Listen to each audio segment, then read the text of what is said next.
지금 전 세계가 대한민국의 행보에 충격에 빠졌습니다. 캄보디아에서 330명의 한국인이 집단 납치된 사건이 전해지자 세계는 한 목소리로 이야기했죠. 캄보디아 정부는 그런 발언들에도 침묵으로 일관했지만 대한민국은 가만히 있지 않았습니다. 우리 정부는 자국민을 포기하지 않을 것이라며 단호하게 이야기했죠. 협상 대신 단호한 대응을 선택한 대한민국. 도대체 무슨 사연일까요? 영상을 보기 전 구독과 좋아요 눌러주시면 영상을 제작하는 데 있어 큰 힘이 됩니다. 저는 2022년 8월 캄보디아 시아누크빌에서 일하던 평범한 회사원이었습니다. 아니, 평범하다고 생각했죠. 한국에서 좋은 일자리를 찾기 힘들어 해외 취업을 결심했고 SNS 광고를 보고 지원했습니다. 월급 300만 원, 숙식 제공, 비자 지원까지 해준다고 했거든요. 당시 28이었던 저는 부모님께 효도도 하고 싶었고 제 미래도 준비하고 싶었습니다. 도착하자마자 이상했습니다. 공항에서 나오자마자 여권을 회사 측에서 가져갔어요. 보관해주겠다면서요. 그때는 몰랐습니다. 그게 시작이었다는 걸요. 숙소라고 데려간 곳은 철창 달린 건물이었고 방 하나에 10명씩 자야 했습니다. 화장실도 제대로 없었죠. 다음 날부터 시작된 일은 충격 그 자체였습니다. 보이스피싱 대본을 외우라는 겁니다. 한국 노인들한테 전화해서 돈을 뜯어내는 범죄였어요. 거부했습니다. 당연히요. 그랬더니 매니저라는 중국인 남자가 몽둥이를 들고 왔습니다. 제 앞에서 다른 직원을 때리더군요. 피가 튀었습니다. 그리고 제게 말했죠. 다음은 내 차례라고요. 저는 떨렸습니다. 무서웠어요. 도망치고 싶었지만 여권도 없고 건물 밖은 경비가 지키고 있었습니다. 그렇게 저를 포함한 1200명의 한국인이 갇혀 있었습니다. 매일 아침 6시에 일어나 밤 12시까지 전화를 걸었습니다. 쉬는 시간은 점심 30분 뿐이었죠. 밥은 쌀과 야채만 섞은 거였고 고기는 일주일에 한 번 나올까 말까 했습니다. 탈출을 시도한 사람도 있었어요. 그 친구는 붙잡혀왔고 보는 앞에서 발가락이 부러지는 소리를 들어야 했습니다. 그날 밤 저는 잠을 이루지 못했습니다. 한 달쯤 지났을까요? 같은 방을 쓰던 형이 몰래 휴대폰을 숨겨뒀다고 했습니다. 경비 눈을 피해 가족에게 연락했대요. 그 형의 아버지가 한국 대사관에 연락했고 그게 시작이었습니다. 1200명이라는 숫자가 언론에 알려졌어요. 저희는 그저 숫자였습니다. 뉴스에서 그렇게 불렀거든요. 1200명의 피해자라고요. 이름도 없고 얼굴도 없는 숫자였죠. 그런데 한국이 움직였습니다. 진짜로요. 사흘 만에 외교부 특별대책반이 만들어졌고 캄보디아 주재 영사관 인력이 3배로 늘었다는 소식이 들렸습니다. 저희끼리 수군거렸죠. 정말 우리를 구하러 오는 걸까요? 아니면 그냥 보여주기식 아닐까요? 솔직히 믿기지 않았습니다. 나라가 저 같은 사람 하나하나까지 신경 쓸까요? 그때 저희 건물에 한국 NGO 활동가가 접근했습니다. 박지현이라는 분이었어요. 42살쯤 돼 보였고 동남아에서 15년 넘게 인신매매 피해자를 구출하는 일을 해온 베테랑이었습니다. 나중에 알았지만 박지현 선생님은 처음엔 우리 상황을 그다지 심각하게 보지 않았대요. 한국 정부도 결국 돈 주고 조용히 덮으려 할 거라고 생각했답니다. 박지현 선생님이 저희를 만나러 왔을 때 했던 말이 기억납니다. 태국은 이런 사건 해결하는데 3달 걸렸고 베트남은 6달 걸렸다고요. 그러니 우리도 기다려야 한다고 했죠. 저는 그 말을 듣고 절망했습니다. 3달이요. 여기서 3달을 더 버틸 자신이 없었거든요. 매일 맞고 굶고 협박당하는데 3달이나 더요. 그런데 놀라운 일이 벌어졌습니다. 사흘 만에 한국 외교관들이 캄보디아에 도착했어요. 그것도 대사관 직원 몇 명이 아니라 외교부에서 직접 파견한 팀이었습니다. 박지현 선생님도 깜짝 놀랐대요. 보통 이런 일은 현지 대사관에 맡기거든요. 그런데 한국은 달랐습니다. 직접 사람을 보냈어요. 더 놀라운 건 그 다음이었습니다. 한국 외교관들이 캄보디아 총리를 만났다는 소식이 들렸어요. 사흘 만에요. 박지현 선생님은 믿을 수 없다는 표정이었답니다. 자기가 15년 동안 일하면서 본 적 없는 속도라고 했죠. 보통은 현지 경찰이랑 협조하고 외교 채널 통하고 그러다 보면 몇 달은 금방 가거든요. 그 외교관 중에 이수민이라는 분이 있었습니다. 37살의 여성 외교관이었는데 캄보디아 정부 관계자들을 만날 때마다 단호했대요. 협조를 부탁하러 온 게 아니라 통보하러 왔다고 말했답니다. 저희를 즉각 석방하지 않으면 경제협력 사업을 재검토하겠다고요. 캄보디아 언론에서도 이 외교관 이야기가 나왔습니다. 한국이 정말 강하게 나온다고요. 박지현 선생님이 저한테 한 말이 있어요. 자기는 한국을 과소평가했다고요. 15년간 이 일을 하면서 정부가 이렇게 빨리, 이렇게 강하게 움직이는 걸 처음 본답니다. 매일 브리핑하고 매일 압박하고 하루도 빠짐없이 캄보디아 정부를 괴롭힌대요. 저는 그 말을 듣고 처음으로 희망을 느꼈습니다. 정말 우리를 구하러 온 거구나. 나라가 우리를 포기하지 않았구나. 한국에서는 난리가 났습니다. 저희 소식이 뉴스에 나가자마자 SNS가 폭발했어요. 1200명을 구하라는 해시태그가 1000만 개를 넘었답니다. 연예인들, 유튜버들, 정치인들까지 모두 이 이야기를 했대요. 저희는 그 소식을 간접적으로 들었죠. 새로 들어온 직원이 몰래 전해줬습니다. 더 놀라운 건 저희 가족들이었습니다. 제 아버지가 캄보디아로 오신다는 소식을 들었어요. 정태수, 저희 아버지 이름입니다. 55살이신데 평생 해외 한 번 안 나가보신 분이에요. 그런 아버지가 비행기를 타고 캄보디아까지 오신다는 겁니다. 저는 그 말을 듣고 울었습니다. 감옥 같은 방 화장실에 숨어서 소리 없이 울었어요. 아버지만이 아니었습니다. 100명이 넘는 가족들이 캄보디아행 비자를 신청했대요. 법무부에서 긴급으로 발급해줬답니다. 직접 가서 자식을 데려오겠다는 부모들이었죠. 인천공항 출국장에서 아버지가 인터뷰한 내용을 나중에 봤습니다. 국가가 못하면 내가 한다고, 아들은 내가 데려온다고 하셨더군요. 그 영상을 보면서 또 울었습니다. 한국 정부는 더 강하게 나왔습니다. 캄보디아 대사를 소환했어요. 외교적으로 엄청 강한 조치죠. 그리고 경제협력 사업을 전면 재검토하겠다고 경고했습니다. 캄보디아 입장에선 큰 타격이었을 겁니다. 한국이 지원하는 사업이 많거든요. 도로도 짓고 병원도 짓고 학교도 지어주는데 그게 다 중단될 위기였던 거죠. 심지어 여행경보까지 올렸습니다. 철수 권고 단계요. 한국 사람들은 캄보디아에 가지 말라는 경고였죠. 관광객이 줄면 캄보디아 경제에 직격탄입니다. 그런데 한국은 그걸 감수했어요. 저희를 구하기 위해서요. 경제적 손실보다 사람이 먼저라는 거였죠. 청와대 국민청원도 난리였답니다. 사흘 만에 50만 명이 서명했대요. 저희를 구해달라고요. 저는 그 이야기를 들으면서 처음 알았습니다. 저 같은 사람도 누군가에겐 소중하다는 걸요. 1200이라는 숫자가 아니라 1200개의 가족이고 1200개의 삶이라는 걸요. 나라 전체가 저희를 위해 분노하고 있었습니다. 하지만 현실은 녹록지 않았습니다. 한국 정부가 캄보디아 경찰과 협조하려 했지만 벽에 부딪혔어요. 겉으로는 협조하는 척했지만 실제로는 아무것도 안 했던 겁니다. 단속한다고 해놓고 영뚱한 곳만 뒤지고 체포한다고 해놓고 이틀 만에 풀어주고요.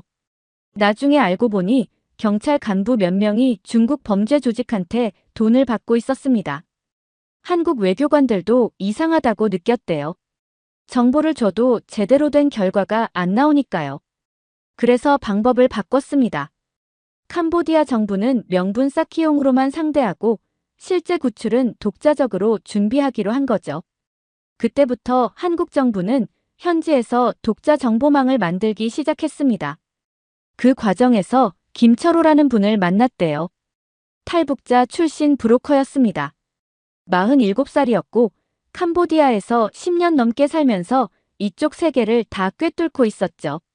처음엔 한국 외교관들을 만나길 꺼렸답니다. 위험하니까요. 하지만 결국 만났고 충격적인 이야기를 들려줬습니다. 김철호 씨가 한 말이 있어요.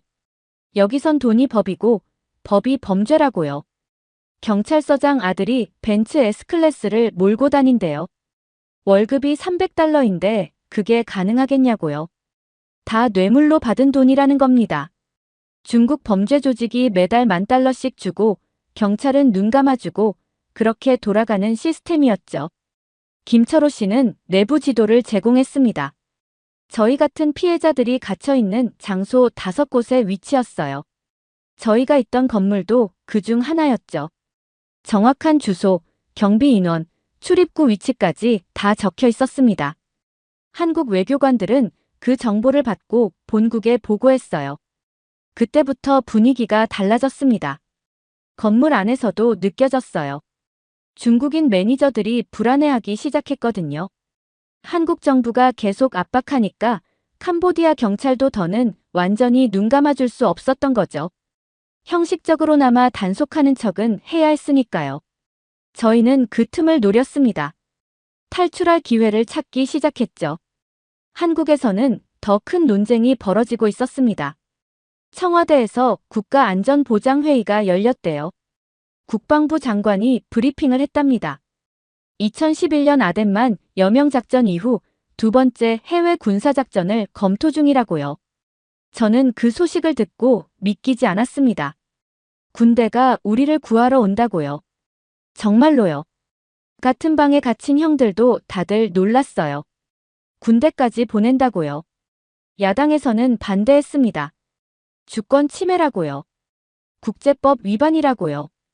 캄보디아 정부 허락 없이 군대를 보낼 순 없다고 했죠. 맞는 말이었습니다. 법적으로는 문제가 있었으니까요. 국회에서 난리가 났대요. 찬성하는 의원들과 반대하는 의원들이 소리 지르고 싸웠답니다. 뉴스에서 그 장면이 나왔는데 저희끼리 얘기했죠. 정말 올까요? 아니면 그냥 말로만 끝날까요? 하지만 여당은 달랐어요. 생명이 먼저라고 했습니다. 법보다 사람이 먼저라고요. 외교부 장관 이수민은 기자회견에서 강하게 말했습니다. 평화도 중요하지만 우리 국민의 생명보다 중요한 평화는 없다고요. 그 영상을 나중에 봤는데 정말 멋있더군요. 목소리에 힘이 있었어요. 흔들림이 없었습니다. 대통령이 최종 결정을 내렸습니다. 우리 국민이 납치당했는데 국제법이 먼저냐, 생명이 먼저냐고 물었대요. 답은 정해져 있었죠. 생명입니다. 저는 그 말을 전해 듣고 가슴이 뜨거워졌습니다. 나라가 정말 우리를 포기하지 않는구나. 법보다 사람을 선택했구나. 옆에 있던 형이 제 손을 꽉 잡았어요. 우리 산다고요. 진짜 산다고요. 합참의장이 국회에 나가서 답변했습니다. 김영수 중장이라는 분이었어요. 58살의 베테랑 군인이었죠. 아덴만에서 우리는 약속했다고 했습니다. 어디서든 우리 국민을 지키겠다고요. 그 약속은 캄보디아에서도 유효하다고 했죠. 저는 그 영상을 나중에 봤는데 울컥했습니다. 진짜 오는구나. 진짜 우리를 구하러 오는구나. 아덴만 여명작전은 저도 알았어요. 소말리아 해적한테 잡힌 선원들 구출한 거요. 그때도 전원 무사 귀환이었죠. 국제사회 반응은 엇갈렸습니다. 미국에서는 한국의 결단을 지지한다고 했고요. 유럽 쪽에서도 이해한다는 반응이었습니다.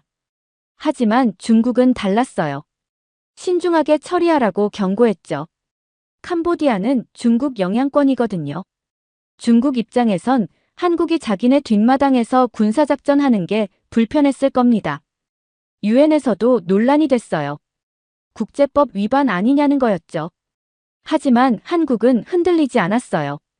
저희는 그 소식을 들으면서 기다렸습니다. 언제 올까요? 어떻게 올까요? 매일 밤 잠들기 전에 생각했어요. 내일 아침 문이 열리고 한국 군인이 들어올까요? 그런 상상을 하면서 버텼습니다. 희망이 생겼거든요. 처음으로요. 한 달 넘게 절망 속에서 살다가 처음으로 내일이 기다려졌습니다. 중국인 매니저들도 불안해했습니다. 한국이 정말 군대를 보낼 거라는 소문이 돌았거든요. 경비가 2배로 늘었어요. 밤에도 불을 켜두고 감시 카메라를 더 설치했습니다. 출입구마다 사람을 세워뒀어요. 하지만 저희는 알았어요. 그들이 두려워하고 있다는 걸요. 한국을 두려워하고 있었습니다. 전에는 우릴 개처럼 때리던 놈들이 이제는 불안해하고 있었어요. 그게 보였습니다. 작전명은 약속이었습니다. 오퍼레이션 프로미스요. 국군 특수전사령부 707 부대 30명이 투입됐어요. 한국 최고의 특수부대죠. 저는 나중에 알았지만 작전 전날 합참의장 김영수 중장이 대원들 가족을 직접 방문했답니다. 한 집 한 집 돌아가면서요. 제가 아들들을 꼭 데려오겠다고 약속했대요. 58살 중장이 30도 안 된 병사 집까지 찾아가서 부모님 손잡고 약속한 겁니다. 나중에 그 이야기 듣고 또 울었어요. 이게 나라구나 싶었습니다. 부대장은 박민수 중령이었습니다. 43살의 베테랑이었죠. 작전 브리핑에서 한 말이 있었답니다. 우리는 한 명도 남기지 않는다고요. 구출 대상도, 우리 대원도요. 그게 707의 원칙이라고 했습니다. 한 명이라도 놓치면 작전 실패라고요. 저는 그 이야기를 듣고 감동받았어요. 숫자가 아니라 사람으로 본다는 거잖아요. 작전일은 새벽이었습니다. 저희는 몰랐어요. 그날도 평소처럼 잠들었죠. 새벽 2시쯤이었을 겁니다. 갑자기 밖에서 소리가 났어요. 둔탁한 소리요. 경비들이 소리 지르는 게 들렸어요. 중국어로 뭐라고 고함치더군요. 저희는 긴장했죠. 뭐지 싶었습니다. 겁이 났어요. 문이 열렸습니다. 검은 옷을 입은 사람들이 들어왔어요. 얼굴에 야간 투시경을 쓰고 있었습니다. 한 사람이 헬멧을 벗었습니다. 박민수 중령이었죠. 대한민국이 왔다고 말했습니다. 이제 집에 간다고요. 저는 그 순간 꿈인가 싶었어요. 옆 사람 팔을 꼬집었습니다. 아팠어요. 꿈이 아니었어요. 진짜였습니다. 저는 그 순간을 평생 잊지 못할 겁니다. 정말 왔어요. 정말로 우리를 구하러 왔습니다. 방 안에 있던 사람들이 모두 울기 시작했어요. 소리내서 울었습니다. 저도 울었죠. 한 달 넘게 참았던 게 터졌습니다. 박민수 중령은 우리를 진정시키면서 빨리 나가자고 했죠. 조용히 따라오라고 했습니다. 목소리가 차분했어요. 밖으로 나가는데 총소리가 들렸습니다. 경비들이 저항하고 있었어요. 707 대원들이 우리를 엄호했습니다. 마취총이었답니다. 사람 죽이려고 온 게 아니니까요. 한 대원이 다쳤어요. 정우진 상사라는 분이었습니다. 29살이었죠. 어깨에 총을 맞았는데도 괜찮다고 했습니다. 먼저 가라고요. 대한민국 특전사는 끝까지 산다고 했습니다. 그 모습 보고 또 울었어요. 저희는 지하수로를 통해 탈출했습니다. 김철호 씨가 알려준 경로였어요. 좁고 더러웠지만 살 길이었습니다. 1시간쯤 기어갔을까요? 무릎이 까지고 손바닥이 찢어졌지만 아프지 않았어요. 살았다는 생각뿐이었습니다. 밖으로 나왔을 때 트럭이 기다리고 있었어요. 모두 태우고 출발했습니다. 국경을 넘어 태국으로 갔죠. 거기서 비행기를 탔습니다. 한국행 전세기였어요. 태극기가 그려진 비행기요. 그걸 보는 순간 또 울었습니다. 비행기 안에서 저는 처음으로 안심했습니다. 정말 살았구나. 집에 가는구나. 옆에 앉은 형은 계속 울고 있었어요. 저도 울었습니다. 우리 모두 울었죠. 승무원들도 울더군요. 젊은 승무원 한 분이 저한테 물 한 잔 건네면서 고생했다고 했어요. 무사히 돌아와서 다행이라고요. 저는 그 말에 또 울었습니다. 고맙다고 했죠. 목이 메어서 제대로 말도 못했어요. 누군가 태극기를 꺼냈습니다. 707 대원이 준 거였나 봅니다. 다들 일어나서 국가를 불렀어요. 애국가요. 평생 이렇게 감동적으로 불러본 적 없었습니다. 동해물과 백두산이 마르고 닳도록요. 목이 메었어요. 다들 그랬을 겁니다. 울면서 불렀으니까요. 박민수 중령도 같이 불렀어요. 경례를 하면서요. 부상당한 정우진 상사도 일어나서 불렀습니다. 어깨를 감싸고 있었지만 똑바로 서서 불렀어요. 박민수 중령이 기내 방송을 했습니다. 여러분을 무사히 모시고 집에 갑니다라고요. 대한민국은 약속을 지켰다고 했습니다. 한 명도 남기지 않고 모두 데려간다고 약속했고 그 약속을 지켰다고요. 비행기 안이 박수로 가득 찼어요. 다들 손뼉을 쳤습니다. 저도 쳤죠. 손이 아플 정도로 쳤습니다. 감사했어요. 정말로요. 인천공항에 도착했습니다. 비행기가 착륙할 때 창밖을 봤어요. 한국 땅이었습니다. 인천이요. 제 나라요. 눈물이 또 났어요. 살아서 돌아왔구나. 입국장 문이 열렸을 때 본 광경을 잊을 수 없어요. 사람들이 가득했습니다. 가족들이요. 제 아버지도 계셨어요. 정태수, 우리 아버지요. 아버지를 보자마자 뛰어갔습니다. 아버지도 달려오셨어요. 부딪혀서 안았습니다. 아버지 품에서 저는 아이처럼 울었어요. 아버지도 우셨어요. 대합실 전체가 울음바다였습니다. 다들 가족을 끌어안고 울고 있었죠. 엄마 찾는 소리, 아들 부르는 소리, 다 섞여 있었습니다. 누군가 대한민국이라고 외쳤습니다. 그러자 모두가 따라 외쳤어요. 대한민국, 대한민국요. 박수 소리가 터져 나왔습니다. 공항 직원들도 지나가던 여행객들도 모두 박수를 쳤어요.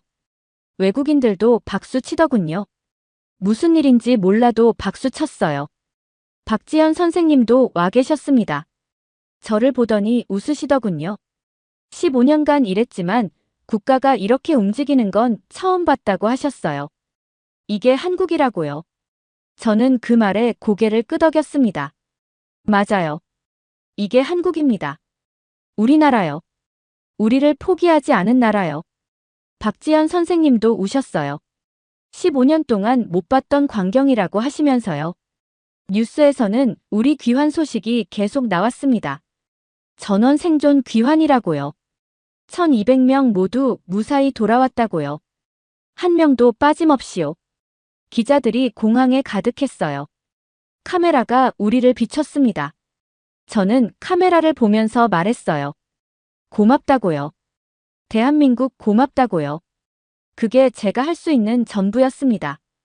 아버지가 제 어깨를 토닥였어요. 이제 괜찮다고 하시면서요. 귀국한 후 세상이 달라져 있었습니다. 동남아 전역에서 한국인 납치 사건이 뚝 끊겼어요. 범죄 조직들 사이에서 한국인은 건드리지 말라는 불문율이 생겼답니다. 왜냐고요? 한국이 군대까지 보내서 구출해 가니까요. 손해만 보는 장사였던 겁니다. 저는 그 이야기 듣고 신기했어요. 범죄자들도 한국은 피한다니요. 캄보디아 내부에서도 변화가 있었습니다. 뇌물받던 경찰 간부 3명이 전격 해임됐어요. 캄보디아 총리가 직접 나서서 단속을 지시했답니다. 한국한테 찍히면 경제 지원이 끊기니까요. 실제로 한국 정부는 캄보디아 지원을 50% 삭감했습니다. 단호했어요. 신뢰 없는 협력은 없다고 선언했죠. 한국 정부는 ODA 원칙을 다시 정했습니다. 돈만 주는 게 아니라 제대로 쓰이는지 감시하겠다고요. 부패한 나라는 지원 안 하겠다고 했습니다. 저는 그게 맞다고 생각했어요. 세금으로 주는 돈인데 범죄자 주머니로 들어가면 안 되잖아요. 유럽에서도 관심을 보였습니다. 한국 모델을 연구하겠다고요. 유럽 의회에서 세미나가 열렸대요. 독일 의원이 질문했답니다. 한국은 어떻게 사흘 만에 해냈냐고요. 외교부 장관 이수민이 답했습니다. 합리성이 아니라 신뢰라고요. 국민이 국가를 믿고 국가가 국민을 지킨다는 약속이라고 했습니다. 그게 우리 힘이라고요. 저는 그 영상을 봤습니다. 외국 의원들이 고개를 끄덕이더군요. 감동한 표정이었어요. 한국은 작은 나라지만 국민을 지키는 힘은 세계 최고라고 했습니다. 저는 그 말에 자랑스러웠어요. 제가 한국 사람이라는 게요.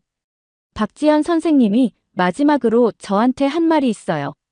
15년 전 한국을 떠날 때는 이 나라가 작다고 생각했대요. 이제는 안답니다. 크기는 영토가 아니라 약속이라는 걸요.